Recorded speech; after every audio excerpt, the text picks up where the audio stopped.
This presentation will examine the series of events and developments in Britain's North American colonies that led to a break with Great Britain and a long 8-year war that was as much a civil war as it was a revolution or war for independence. Britain's North American colonies were a diverse lot, and they stretched all the way from the northernmost reaches of Canada to the tropics of the Caribbean and Central America. The people who settled these colonies ranged from religious refugees in New England to profit-seeking entrepreneurs in Virginia, and even prisoners transported involuntarily from England as punishment for crimes. The colony of Georgia, for example, was set up specifically as a penal colony. And then there were African slaves captured in African tribal wars and sold to European slave traders by their enemies.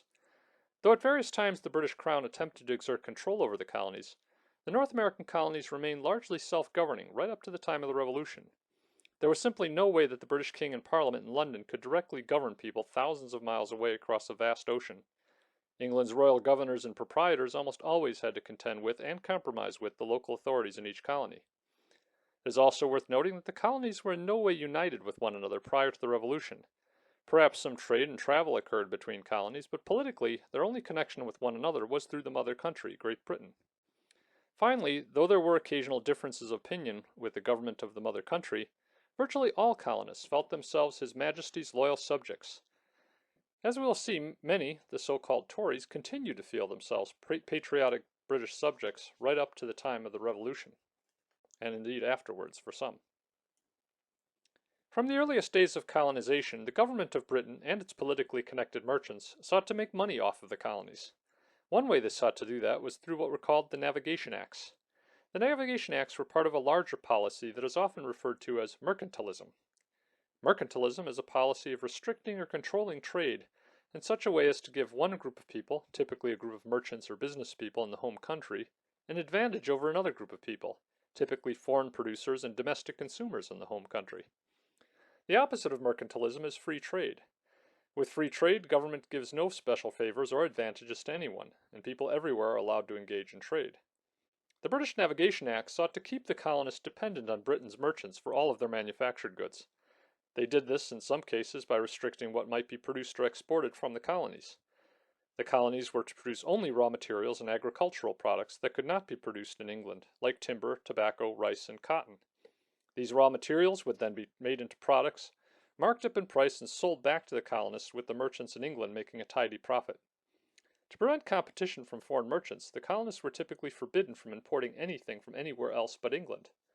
Foreign-made products would first have to be shipped to England, where they would be taxed, sold to English merchants who would then mark them up in price, and then and only then could they be shipped to the colonies aboard English ships, of course, to be sold for a price much higher than would have been the case if the goods were simply shipped directly from the foreign port to the English colonies. English merchants loved this arrangement since it guaranteed them a supply of cheap raw materials and a monopoly market in the colonies where they could charge whatever price they wanted without fear of competition from colonial or foreign merchants. The English government enjoyed the arrangement since they could collect taxes at each step as goods and materials moved from place to place. The only people who did not particularly care for this arrangement were the colonists themselves, who had to pay more for what they were buying and accept less for what they were selling. Not surprisingly, smuggling, or trading outside of the rules imposed by the Navigation Acts, was rather common. Goods were often sneaked into the colonies from the Spanish and French colonies in the Caribbean without first going across the ocean to England as required by the law. John Hancock, who would later become one of the signers of the Declaration of Independence, was a notorious smuggler, as were others who would later join the revolution against British rule. So long as the Navigation Acts were not too strictly enforced, the smugglers did not mind them at all. After all, it was the presence of the Navigation Acts which made smuggling so profitable for them. It is the same for drug dealers today. Drug dealers generally love the laws against drugs so long as they are able to avoid arrest and prison. The laws and restrictions hold down competition and keep prices high and profitable for the sellers able to evade the law. A key turning point in British colonial history was the 7 Years' War, or the French and Indian War as it's sometimes called. The war, which lasted from 1755 to 1762, pitted Britain against France and involved a border dispute over the boundary between territory claimed by both Britain and France west of the Appalachian Mountains. We do not need to get into all the bloody details of the war, except to note that the French and their Indian allies lost to the British and their Indian allies. At the time, there was only about 75,000 French settlers in America, compared to over 1.5 million British, So it was not surprising that Britain, with its larger numbers and superior naval power, prevailed in the end. As a condition of the peace treaty that ended the war, France ceded or gave up all claims to the land east of the Mississippi River, and all of its claims in Canada, where most of the French settlers lived and now had to accept British citizenship or leave the territory. Though French political control ended, French cultural influence continues to the present day, of course, where many people in Quebec, Canada still speak French, and places and cities like Chicago and Milwaukee still carry French names like LaSalle Street and Marquette University.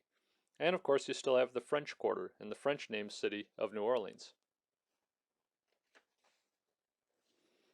With the end of the war, Britain found its treasury depleted, with the prospect for future war with other European powers still on the horizon.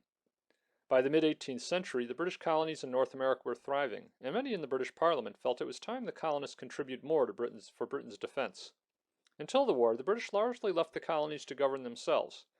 Royal governors and other British officials learned to accommodate the colonial assemblies and to largely look the other way, as the Navigation Acts and other rules sent from England were largely ignored. Now new instructions were sent. New taxes and rules were imposed, and this time they were to be enforced. In addition, for the first time, significant numbers of British regular soldiers were stationed to the colonies, mainly to protect against foreign invasion and Indian attacks, but also to keep order and enforce British law when necessary. Up to that time, the colonists imposed their own taxes and made their own laws. Defense was handled not by regular British soldiers, but by colonial militia forces recruited from among the colonists themselves.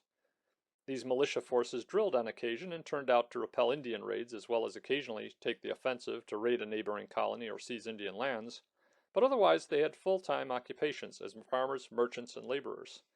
The colonists had little experience with or exposure to standing professional armies until the outbreak of the 7 Years' War. Another significant shock came with the Proclamation of 1763. British King George III was anxious to keep peace with the Indian tribes on the frontier beyond the Appalachian Mountains. He was also anxious to keep tight control of the colonies, which might be problematic if they were allowed to expand inland into the newly acquired territory. To achieve both objectives, the king decreed, in what became known as the Proclamation of 1763, that no colonial settlement would be permitted beyond the Appalachian Mountains. This proclamation struck at the very heart of the interests of many prominent colonists who had claims on land west of the mountains. One of these men was George Washington of Virginia, who had served as a Virginia militia officer and then in the British Army during the recent war with France. Washington and other members of the Virginia aristocracy stood to lose a fortune if the proclamation could not be overturned. Though no doubt to the British Parliament meeting in London, England, it must have seemed a trifling matter, but to the colonists it was a big deal. For the first time ever, in 1765, the British government in London dared impose a direct tax on the colonists in North America. The law was called the Stamp Act. Up to that time, all direct taxes, that is, taxes collected directly from the colonists, were imposed by their local governments or colonial assemblies. Britain only imposed taxes indirectly through the Navigation Acts, which collected not from the colonists themselves, but from foreign sellers of the goods. While merchants typically passed this tax on to the colonial buyers in the form of higher prices for the goods, what seemed of the greatest importance here was the symbolism involved. This kind of tax had never been imposed before, and this made people suspicious. The tax essentially required that all paper products like books, magazines, and newspapers must bear an official embossed stamp like the one on this slide. The stamp would certify that the appropriate tax on the paper had been paid. The heaviest taxes were levied on legal documents like attorneys' licenses and court documents. It was probably not a good idea for the Parliament to get the lawyers, like Boston's John Adams, mad at them. But if you were not a lawyer or did not use the services of a lawyer, this tax did not affect you that much. What made many colonists suspicious about this aspect of the new law, though, was its inclusion of what was called ecclesiastical courts. These courts, presided over by Anglican church bishops in England, never existed in the colonies. Colonial churches functioned independently from the Church of England, and the thought of English bishops being imposed on them turned the stomachs of New England's Puritans.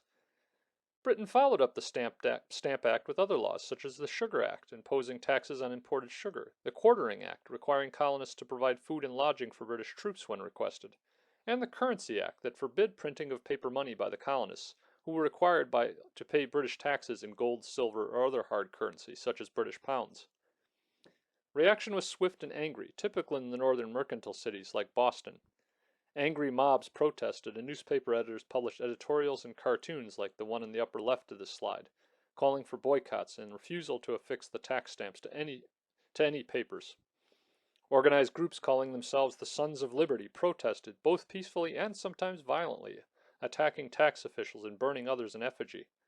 The British government considered the Sons of Liberty a terrorist organization and set out to smash it, though many colonists saw the Sons of Liberty as freedom fighters, defending their rights as English citizens. As resistance to British law increased, British officials and soldiers began cracking down. British officials would use what were called writs of assistance to authorize themselves to conduct searches of people's homes and businesses to find smuggled goods or untaxed paper. If such things were found, the homeowner or business owner could be arrested and his property confiscated. Colonial lawyers like John Adams and James Otis considered the writs and searches of property illegal and invalid, and yet another violation of colonial rights. When colonial courts would not convict, British military courts were sometimes convened to enforce British law.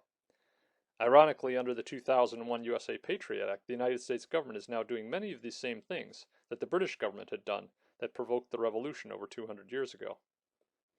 One very significant development that came out of the Stamp Act and other similar British laws was the calling of what became known as the Stamp Act Congress. For the first time in October of 1765, representatives from a group of 9 of the 13 colonies came together to discuss acting together in resistance to British law. No one at this time seriously thought of independence. All the delegates to the Stamp Act Congress wanted was for the Britain to repeal the Stamp Act in respect of what they viewed as the rights of Englishmen. Parliament eventually agreed to repeal the Stamp Act, but in repealing the Stamp Act, Parliament expressly reaffirmed their power to tax the colonists directly and left in place other acts many colonists objected to, including the stationing and quartering of British troops in American towns and cities. Boston, Massachusetts was a particularly troublesome hotspot. British officials were repeatedly targeted by the Sons of Liberty, and lawlessness seemed to be spreading. There were no local police forces back in 1770, and the only way Britain could protect its officials was to station military forces on the streets. On one cold, snowy night in early March of 1770, a British sentry was being harassed by a group of people on the street. A number of other soldiers patrolling nearby came to support the beleaguered sentry. The mob of Bostonians grew and began yelling insults at the small group of soldiers, and some people began throwing snowballs at them. Others on the street joined the mob and began backing the soldiers into a street in front of the courthouse. Panicked, some of the soldiers then leveled their muskets and opened fire on the crowd, killing 5 people. The recreation of an engraving by Boston silversmith Paul Revere shown here is a gross misrepresentation of what actually happened that night, but it appeared in Boston newspapers, giving people the impression that the troops fired on the crowd without provocation and under the orders of a British officer.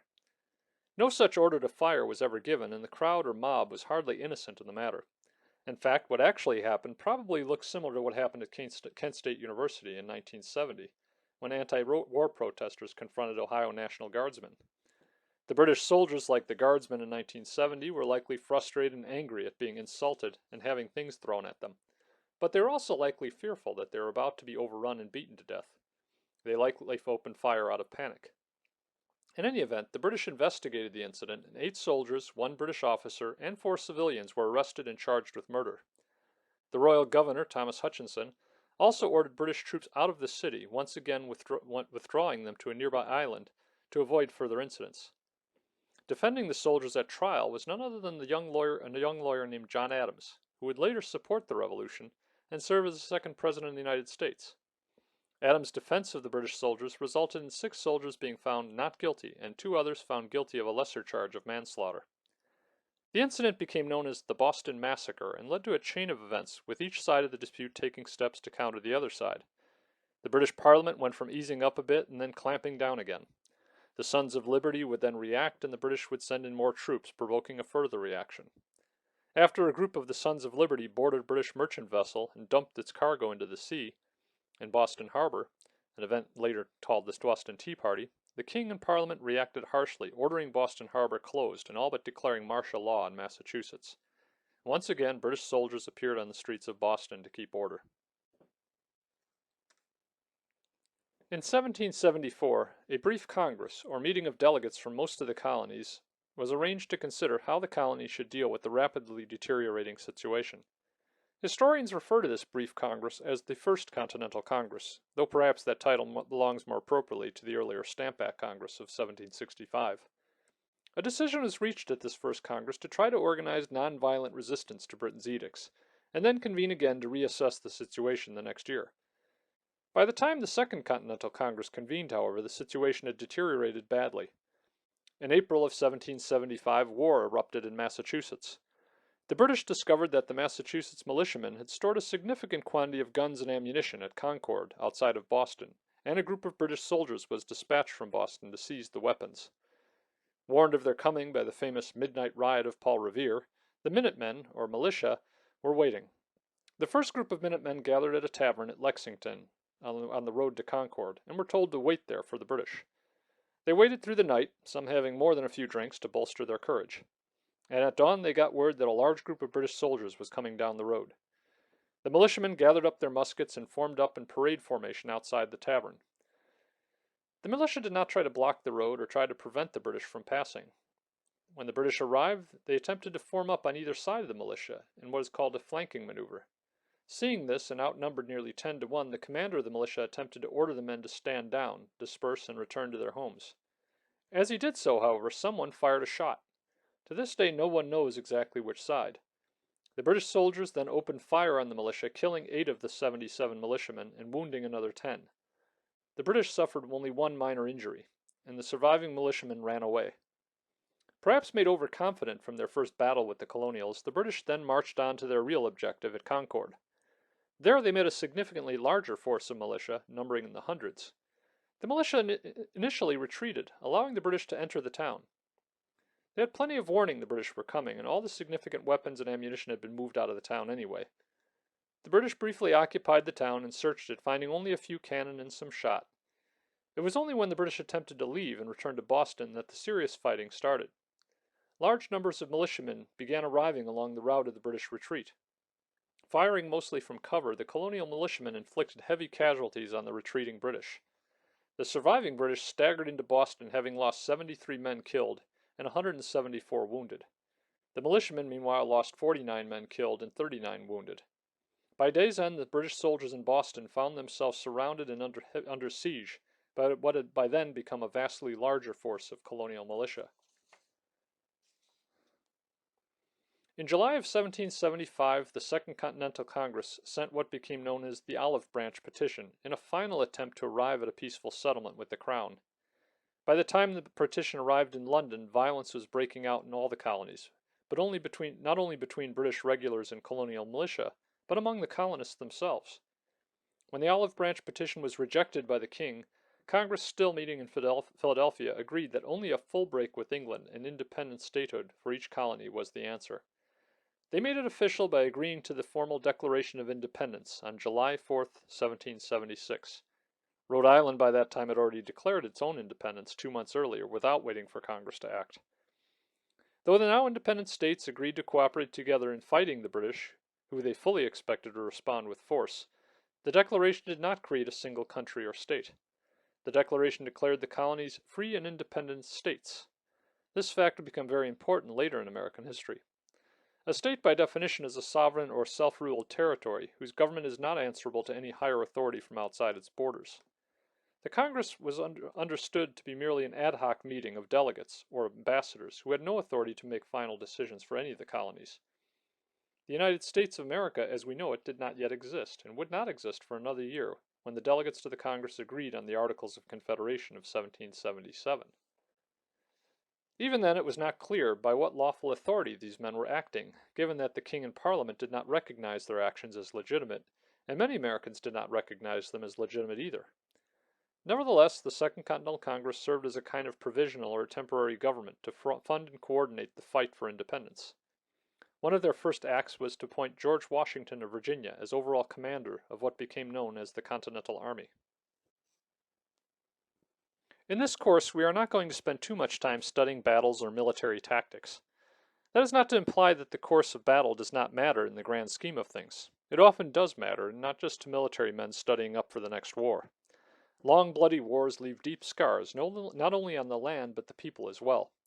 Atrocities committed in battle often lead to future wars to avenge the wrong, and long and destructive wars create economic devastation that harms all sides in a war, whether they win the battles or lose them. As for the Revolutionary War, to make a long story short, the rebels eventually won. Or more accurately, the British eventually got tired and frustrated and simply gave up the fight. Britain did not give up easily, though. Though initially greatly outnumbered by the colonial militiamen sent into the field to oppose them, the British would eventually send 56,000 British soldiers to America, who fought alongside some 50,000 American loyalists and 30,000 German mercenaries. The rebels sent roughly 80,000 men into the field, both full-time soldiers, the Continentals, and militiamen. They were also aided by roughly 12,000 French soldiers and sailors, as France sought to use the rebellion to weaken Britain and settle scores with its old imperial rival. Though the overall commander of the rebel forces, George Washington, is often hailed as the greatest of American heroes, he was a relatively incompetent field commander. Having served as an officer in the British Army during the French and Indian War, Washington thought in fairly conventional British terms. He preferred to fight in the conventional British style of fixed formations, maneuvering in open fields, and going muzzle to muzzle with the enemy. The problem was that Britain's professional soldiers were very good at this, as the men at Lexington found out. The patriots, or rebels, almost always took the worst of it when they fought the British in conventional fashion. The British soldiers were better armed, better trained, and more disciplined than the Continentals or militiamen. The most successful colonial soldiers were the militiamen under the command of unconventional guerrilla fighters like Ethan Allen, Nathaniel Greene, or Francis Marion. Marion is also sometimes referred to as the Swamp Fox. Marion's tactics resembled those of the militiamen at Concord and were well portrayed by Mel Gibson in the movie The Patriot. Rather than confront the British in open, as Washington preferred, Marion would lay ambushes for the enemy patrols, attack the enemy's supply lines, and not hesitate to retreat whenever confronted directly by superior forces. Marion and other guerrilla fighters would also use snipers armed with rifles, firing from behind trees and other cover rather than inaccurate muskets fired in volleys in the open field. They would also use bluff and deception very effectively. The goal was to strike fear in the British soldiers who never knew when and how they would be killed. Though it was considered unsporting and ungentlemanly, Marion would also aim to kill the British officers first. Marion's tactics infuriated the British, who sometimes staged reprisals or took revenge against colonial civilians, which only built more support for the rebels among the non-combatant civilian population. Historians typically cite the Battle of Yorktown as the final decisive battle that won the war for the Patriot side. It was true that Britain's loss at Yorktown was very costly. Lord Cornwallis, the British commander, committed a terrible blunder at Yorktown, allowing the French and Patriot forces to concentrate in front of him and allowing his own forces to be trapped with their backs against the sea, with a French naval squadron cutting off his retreat or any chance of reinforcement. The losses in terms of men killed or captured were serious, but Britain still had substantial reserves and still controlled many of the major cities, including New York, Philadelphia, and Charleston. Militarily, the British were down but not out. The real decisive battle was political, and it took place the next year, not in Virginia, but in London. Like Americans during the early 1970 Vietnam War, the British people were becoming frustrated with a seemingly endless and pointless conflict. News of the disaster at Yorktown only increased pressure on the government in London to bring the conflict to an end. In the wake of Yorktown, pro-war Prime Minister Lord North resigned rather than face a pending vote of no confidence in Parliament. King George III eventually replaced North with William Pitt the Younger, a radical Whig who favored peace. Pitt convinced the king to end the war and simply accept American independence. The 1783 Treaty of Paris, agreed to by the king, called for the removal of all British troops from the now 13 independent states of America. In addition, Britain formally recognized the sovereignty and independence of its former 13 colonies in North America, with the exception of Canada, which had not rebelled. The king also ceded, without specifying which state got what, all the territory west of the Appalachian Mountains up to the Mississippi River. Again, the British recognized not one country but 13 independent countries, and perhaps the king relished the thought of the new states fighting amongst themselves over the new relatively unsettled territory that he had given them to the west. Not all Americans rejoiced at the news from Paris. The Treaty of Paris was a bitter pill for those Americans who supported the king. 50,000 colonials fought with the British Army during the war. They did not want revolution or independence. What we call the Revolutionary War was essentially a civil war. It pitted American against American, and it even divided families. Benjamin Franklin, for example, joined the rebel cause and served in the Second Continental Congress, while his only son William remained loyal to the king. William in fact served as the king's governor in New Jersey until 1776, when he was captured by Patriot forces. Held prisoner until 1778, William was later released in a prisoner exchange. He then moved to British-occupied New York, where he headed a Loyalist association there. When the last British troops evacuated New York, William Franklin left with them, never to see America or his father again. William Franklin saw people like Washington, Adams, and even his famous father as traitors. Americans like William Franklin scoffed at the illegal and illegitimate Declaration of Independence and wanted no part of the revolution. Many Indian tribes also supported the British side in the war, perhaps recognizing that should the rebels win, the proclamation line of 1763 that had protected their lands in the West would vanish, as would they eventually. Many blacks also felt they would do better under British rule rather than the rule of their white masters. The abolitionist movement was much stronger in Britain at this time than in the colonies, and the British government promised freedom to any slave who would join the British military. Washington's army, by contrast, would not accept black soldiers. When Britain finally gave up the fight to keep the colonies British with the 1783 Treaty of Paris, blacks, Indians, and Tories were largely left to their fate. The scene in New York, Philadelphia, and Charleston in 1783 likely looked very similar to that in Saigon, South Vietnam in 1975. Terrified refugees desperately tried climbing aboard British ships for England before the last British troops protecting them departed. Those Tory refugees near the Canadian border loaded their wagons and headed north, leaving behind their land and most of their possessions. Finally, like the Hmong tribesmen of central Vietnam, who had supported the Americans in the Vietnam War in the 1960s and 70s, the Indians on America's frontier had nowhere to go and could only imagine what fate had in store for them now. For those loyalist Americans who could not leave, the British surrender of 1783 was unmitigated disaster.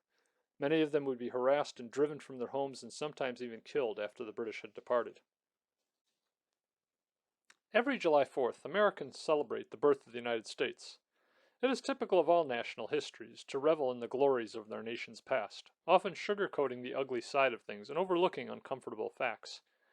Americans often forget that America, like many nations, was largely born a bastard child, illegitimate in the eyes of many who attended the birth. The late revisionist historian Howard Zinn called America's Revolutionary War one of the three holy wars, along with the Civil War of 1860 to 1865 and World War II, America's involvement from 1941 to 1945. Zinn called the Revolutionary War a holy war because historians are generally afraid to criticize the motives or the conduct of the Patriot side. Honest history, though, requires that we examine the facts and not let patriotism cloud our judgment. Though casualty figures from the era are unreliable, perhaps as many as 50,000 people lost their lives in 8 years of war, and many more would suffer in the years of political, economic, social chaos that followed. Far from being a new birth of freedom, the birth of the United States would see slavery tighten its grip on the black population. While slavery was peacefully abolished in the British Empire in 1833, it would take more than 30 additional years for it to die a violent death in America during the bloodiest war in American history from 1860 to 1865. As for the Indians, the next century would see them largely pushed off their land, forced to move ever westward, or to be exterminated altogether by waves of American settlement. The Revolutionary War, of course, would not be the last war the United States would fight.